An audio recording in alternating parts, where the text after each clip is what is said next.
Hello everyone, हम आज पहला न्यूमेरिकल देखेंगे मेथड ऑफ सेक्शन का, ट्रस एनालिसिस का, कि किस तरह से हम इसको करेंगे। रूल्स आपको ऑलरेडी पता है, तो शुरू करते हैं। इसमें ये डायग्राम हमको गिवन है और estimate the magnitude and nature of the forces in member P Q and U T. यानी कि इस ट्रस में अगर हम देखेंगे तो ये जो पी क्यू और यू टी ये मेंबर है, हमें इन मेंबर्स पे फोर्स को फाइंड आउट करना है। तो जैसे कि आप देख सकते हैं मेथड ऑफ सेक्शन इस क्वेश्चन में कहीं लिखा नहीं है, बट फिर भी हमने यही मेथड चूज़ किया है क्योंकि इस पूरी ट्रस में हमको चाहे जितने भी मेंबर्स हो हमारे, ये चाहे वो क्यू आर हो, आर टी हो, हमें इन मेंबर्स पे फाइंड आउट नहीं करना है फोर्सेस को, हमको खाली पी क्यू और यू टी पे फाइंड आउट करना है, सेलेक्टिव मेंबर्स पे। इसलिए हम automatically method of section he use करेंगे। क्वेश्चन में नहीं लिखा है फिर भी, ठीक है। तो हम क्वेश्चन स्टार्ट करने से पहले जो रिएक्शन फोर्सेस होंगी उनको कैलकुलेट करेंगे। तो पी पे हम देखेंगे हमारा हिंज सपोर्ट है और एक टी पे हमारा सपोर्ट दिया हुआ है। तो हिंज पे हमको पता है यहाँ पर एक वर्टिकल रिएक्शन आएगा, ठीक है, और एक हमारा यहाँ पर रोलर पे भी सेम वर्टिकल रिएक्शन आएगा और हिंज पे हमारा एक हॉरिजॉन्टल रिएक्शन भी आएगा। उसका रीज़न ये है कि इस बार वैसे तो हिंज पे वर्टिकल हॉरिजॉन्टल दोनों ही आते हैं हर बार, और यहाँ पर भी हम हॉरिजॉन्टल कंसिडर करेंगे क्योंकि हम जो नेचर ऑफ फोर्सेस देखेंगे तो एक हॉरिजॉन्टल फोर्स यहाँ पर एक्सटर्नल लग रही है, तो इसको बैलेंस करने के लिए इस हिंज पे हॉरिजॉन्टल रिएक्शन भी आएगा, ठीक है। और रोलर पे हमेशा सिर्फ वर्टिकल रिएक्शन ही आता है, तो ये वर्टिकल रिएक्शन हो गया हमारे रोलर सपोर्ट का। यानी कि इन टोटल हमें 3 रिएक्शन फोर्सेस कैलकुलेट करनी होंगी, राइट। तो अब हम एक इस डायग्राम में और क्लियरली देखते हैं। ये हमारा एक रिएक्शन हो गया, इसको आर पी लिख देते हैं। एक ये vertical reaction, this is R T, और एक ये हॉरिजॉन्टल रिएक्शन आएगा because of the external horizontal force, इसको हम हॉरिजॉन्टल एच पी कर देते हैं, राइट। तो रिएक्शन निकालने के लिए हम वही अपनी हॉरिजॉन्टल इक्विलिब्रियम इक्वेशन का यूज़ करेंगे।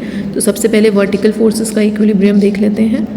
तो इस केस में हमको यहाँ पे मिलेगा R P and RT and this will be equals to this 1 plus 1 plus 1। हमारी 3 वर्टिकल फोर्सेस हैं, तो ये हो गया 3, राइट। फिर हम हॉरिजॉन्टल फोर्सेस का इक्विलिब्रियम देख लेते हैं।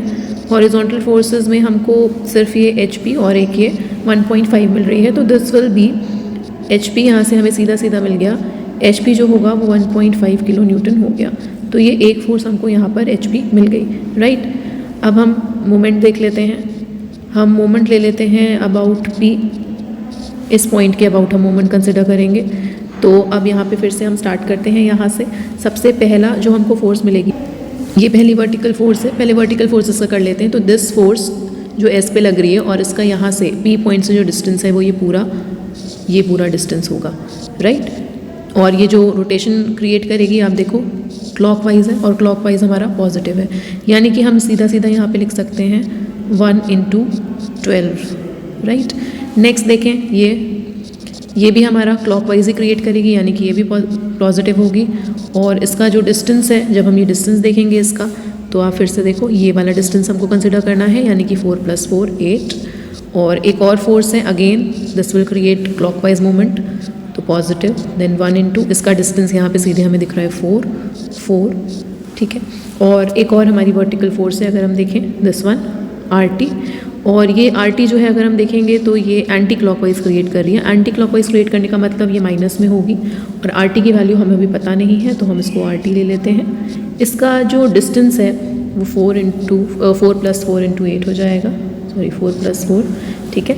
तो ये वर्टिकल फोर्सेस हमारी हो गई। अब एक हमें हॉरिजॉन्टल फोर्स भी दिख रही है, ठीक है। तो इस हॉरिजॉन्टल फोर्स से जो भी मूवमेंट क्रिएट होगा, आप अगर देखो तो ये आपका फिर से क्लॉकवाइज ही जाएगा। ये मूवमेंट डायरेक्शन देखने का तरीका है, ठीक है। इस पॉइंट पे देख लो ये फोर्स आपका कहाँ रोटेट करेगा, ये क्लॉकवाइज है, देखो, ठीक है। तो यानी कि ये प्लस में आएगा एंड दिस विल बी 1.5। और इसका जो डिस्टेंस है, मैंने कहा था हॉरिजॉन्टल फोर्सेस का जो डिस्टेंस होता है वो पॉइंट से वर्टिकल डिस्टेंस होता है, ठीक है। तो अगर हम इसे पीछे एक्सटेंड भी कर दें एक तरीके से, तो इस पॉइंट से इसका डिस्टेंस देखो ये कितना है, 4 मीटर गिवन है। तो यानी कि 1.5 × 4, this all will be equal to 0। तो अब आप देखो यहाँ पर आपके 3 इक्वेशंस हैं, पहली, दूसरी और ये तीसरी, जिसमें से एक हमको ऑलरेडी वैल्यू मिल चुकी है, ठीक है। अब इन दोनों इक्वेशन का यूज़ करके हम RT और RP निकालेंगे। तो जब आप सॉल्व करोगे तो हमें यहाँ से जो मिलेगा, इस इक्वेशन को सॉल्व करेंगे तो RT मिल जाएगा, और RT हमारा निकल करके आएगा, यहाँ पर अगर मैं लिखूँ तो RT हमारा आएगा 3.75 किलो न्यूटन। और फिर जब हम इस RT की वैल्यू को इक्वेशन 1 में रखेंगे तो यहाँ से हमें RP मिल जाएगा and this will B -0.75 kilo Newton. तो इस तरह से हमको ये फर्दर RT RP भी मिल गया। ठीक है, तो सारे रिएक्शंस हमने यहाँ पर निकाल लिए हैं, HP, RP एंड RT। अब यहाँ पे RP नेगेटिव आया है, तो नेगेटिव साइन का मतलब हमने जो इसे अपवर्ड कंसिडर किया था, ये अपवर्ड ना हो करके अभी किस डायरेक्शन में लग रहा होगा, डाउनवर्ड डायरेक्शन में। बस इसका इतना मतलब है डायरेक्शन का, जो हमने अज्यूम किया था उसका ऑपोजिट। HP हमने ठीक अज्यूम किया है, पॉजिटिव आया है, इसके ऑपोजिट डायरेक्शन में एक्ट करेगा एक्सटर्नल लोड के इक्वल एंड ऑपोजिट। ठीक है, तो अब हम आगे बढ़ते हैं फ्री बॉडी डायग्राम। अब जो अगला हमारा काम है वो ये है सेक्शन चूज़ करना जो कि इन दोनों मेंबर से पास होगा, PQ से और UT से, और फिर हमें फ्री बॉडी डायग्राम बनाना है। तो हम जब सेक्शन चूज़ करेंगे अपना, तो मैंने कहा था एक सेक्शन जो है वो मैक्सिमम 3 मेंबर से पास हो सकता है, और कोशिश ये होनी चाहिए कि एक ही मेंबर जो है वो कवर कर, मतलब एक ही सेक्शन कवर कर ले उन मेंबर्स को जो हमारे फोर्स जिन पे हमें डिटरमाइन करनी है। तो यहाँ पर हम अगर इस तरह से सेक्शन को कट करेंगे, ये देखिए, तो ये जो सेक्शन हमने कट किया ये आप स्ट्रेट लाइन से भी ड्रॉ कर सकते हो। ये जो 1-1 सेक्शन है इसने दोनों रूल सेटिस्फाई किए, इसने 3 मेंबर से गया है जो कि मैक्सिमम हो सकता है, पहला 3 से ज़्यादा नहीं जा सकता, तो ये विच इज़ ओके। और इसने दोनों मेंबर्स को, ये PQ और UT जिन पे हमें फोर्स को डिटरमाइन करना है, दोनों को कट किया है। तो यानी दोनों तरीके से ये फिट है, 3 मेंबर्स भी हैं, 3 से ज़्यादा मेंबर्स भी नहीं हैं, और इसने कवर भी कर लिया है एक ही सेक्शन ने दोनों मेंबर्स को। ठीक, तो अब हमें इस सेक्शन के अबाउट फ्री बॉडी डायग्राम बनाना है। तो इस सेक्शन का ये RHS हो गया। ठीक है, अगर आप देखोगे ये वाला पूरा पोर्शन आपका इस सेक्शन के इधर वाला RHS है, और ये जो सेक्शन है इसके नीचे वाला पोर्शन हो गया LHS। तो हम किसका फ्री बॉडी डायग्राम बनाएंगे ये डिपेंड करेगा कि फोर्सेस कहाँ कम है। तो ऑब्वियसली RHS में देखोगे तो आप ये सारी फोर्सेस, 4 फोर्सेस हमें यहाँ दिख रही हैं, एक ये 5 फोर्सेस आ रही हैं, कैलकुलेशन कॉम्प्लिकेटेड होगा। LHS में अगर हम देखेंगे तो यहाँ पर इस पोर्शन में अगर हम देखें तो ये खाली आप देखो 2 ही फोर्सेस हमको यहाँ पे दिख रही हैं, और ये करना हमारे लिए ईजी होगा इसका कैलकुलेशन। तो हम LHS का फ्री बॉडी डायग्राम बनाएंगे, राइट। तो फ्री बॉडी डायग्राम में जैसे आप देख रहे हो ये आपने सेक्शन कट किया, तो सिर्फ इतना पोर्शन है जिसमें आपको दिखेगा ये वाला पोर्शन, दिस थिंग। ठीक, तो जब हम इसको ड्रॉ करेंगे तो ये हमें इस तरीके से देखें आप, ये देखिएगा। ठीक है, तो हमने इसको यहाँ पे ड्रॉ कर लिया। अब देखिए फोर्सेस, हमें फ्री बॉडी डायग्राम में फोर्सेस दिखानी है। तो यहाँ पर पहले हम यहाँ पे लगा लेते हैं, ये हमारा आया था RP, हम इसको अभी इसके साइन के साथ ही यूज़ करेंगे, डायरेक्शन नहीं चेंज करेंगे। एक यहाँ पे आया था HP, ये फोर्स भी हमें नोन है। फिर जब हम इधर आएंगे तो हम यहाँ पे देख सकते हैं कि ये हमारा ये वाला जो मेंबर है ये हमने कट किया है, यानी कि इसमें जो भी फोर्स आएगी वो हम लिखेंगे फोर्स इन मेंबर PQ।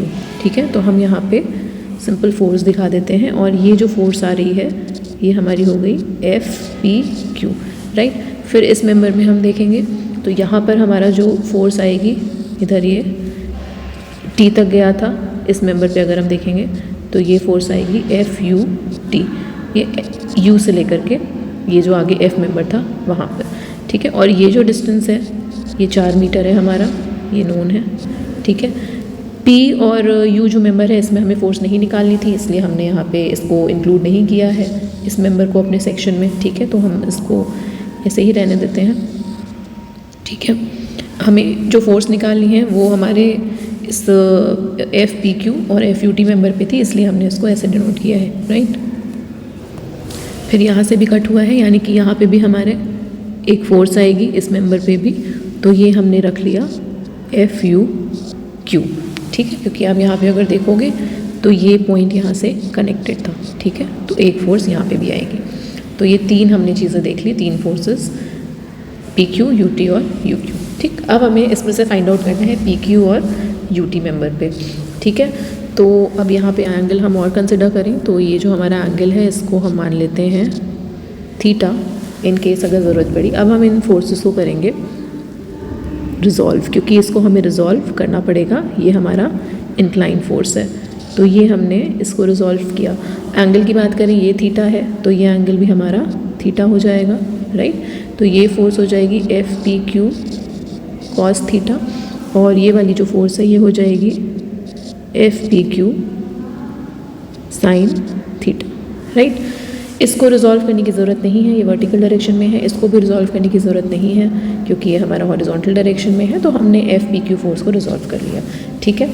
अब बात करते हैं थीटा की। थीटा हमको गिवन नहीं है, तो हमें देखना पड़ेगा कि क्या इस थीटा को हम डिटरमाइन कर सकते हैं। तो उसके लिए हम अपने डायग्राम पे अगर आएंगे, मेन डायग्राम पे, तो यहाँ पे आपको दिख रहा होगा, जब आप इसको देखोगे इस तरह से, हमें ये वाला एंगल चाहिए, ठीक है। तो हम ये हाइट हमको पता है और ये भी हमको पता है, तो हम ये ट्राइंगल कंसिडर कर लेते हैं PRT, ठीक है। ये वाला ट्राइंगल हम कंसिडर करेंगे, मैं शेड भी कर दे रही हूँ। इस ट्राइंगल में हमको अगर थीटा निकालना है तो 4 अपॉन ये आपका डिस्टेंस 8 परपेंडिकुलर अपॉन बेस। तो जब यहाँ से हम निकालेंगे तो जो हमारा थीटा की वैल्यू आएगी, that theta will come like tan theta हम अगर लिखें, ठीक है, तो वो आ जाएगा 4 अपॉन 8। जब आप इसे सॉल्व करोगे तो जो थीटा की हमारी वैल्यू आएगी वो आएगी 26.56 डिग्रीज, ठीक है। तो ये थीटा हमको आगे यूज़ करना है। अब देखिए आप, अब हम अपना इक्विलिब्रियम इक्वेशंस लगाते हैं। तो सबसे पहले हम यहाँ पे वर्टिकल फोर्स का इक्विलिब्रियम देखते हैं। तो जब आप इसका इक्विलिब्रियम बनाओगे तो फिर से सारी फोर्सेस लेने हैं। This will be RP FUQ then plus FPQ sine theta equals to 0। यहाँ पे एक ये इक्वेशन हमको मिलेगी, ठीक है। इसके बाद हम जब हॉरिजॉन्टल फोर्सेस का बनाएंगे Fx इज इक्वल टू 0, तो यहाँ से हमको मिलेगा, हम यहाँ से शुरू करते हैं, ठीक है। तो दिस विल बी FUT, ठीक है, देन माइनस HP, माइनस इसलिए क्योंकि ये लेफ्ट डायरेक्शन में है, और इसके बाद इसका एक ये कंपोनेंट है, तो this will be FPQ cos theta equals to 0, ठीक है। तो यहाँ से आप देखो एक ये इक्वेशन है, पहले इक्वेशंस बना लेते हैं, ये दूसरी इक्वेशन है, और एक और इक्वेशन हमको मिलेगी मोमेंट वाली। तो हम P ही पॉइंट पे मोमेंट निकालेंगे, तो मोमेंट हम P पे निकालते हैं। तो यहाँ पर हम देखेंगे तो ये दो फोर्सेस हैं, FUQ, और ये देखें तो ये थोड़े डिस्टेंस पे हैं, ठीक है। बाकी इन दोनों का कोई रोल नहीं होगा, ये इसी पॉइंट पे एक्ट करिए। सिमिलरली FUT फोर्स को देखेंगे, क्योंकि ये हॉरिजॉन्टल फोर्स है तो हॉरिजॉन्टल का परपेंडिकुलर डिस्टेंस तो ये होगा, बट क्योंकि ये फोर्स इसी पॉइंट पे फिर से लग रही है, यानी कि इसका भी कोई रोल नहीं होगा। तो सिर्फ एक फोर्स बची FUQ, जो इस पर मोमेंट क्रिएट करेगी, जो कि होगा एंटी क्लॉकवाइज, ठीक। तो this will be minus FUQ into 4 and equals to 0। तो यहाँ से FUQ जो आ गई वो आ गई हमारी 0, ठीक है। तो अब हालांकि ये हमें निकालनी नहीं थी, बट हमें ये 0 मिल गई। इसका मतलब FUQ जो है वो हमारा 0 फोर्स मेंबर है, और ये वाली फोर्स हमारी 0 आ गई। अब हम इसको सब्स्टिट्यूट करते हैं इक्वेशन 1 में।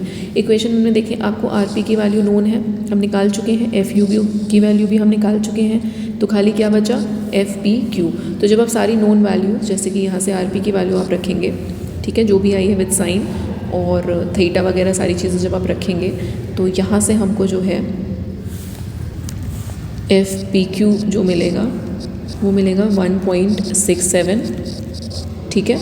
एक ये हमारा आंसर हो गया, ये हमें निकालना था, फोर्स इन PQ मेंबर, और ये टेंसाइल नेचर की फोर्स है, ठीक है, इसके सामने आप लिखेंगे।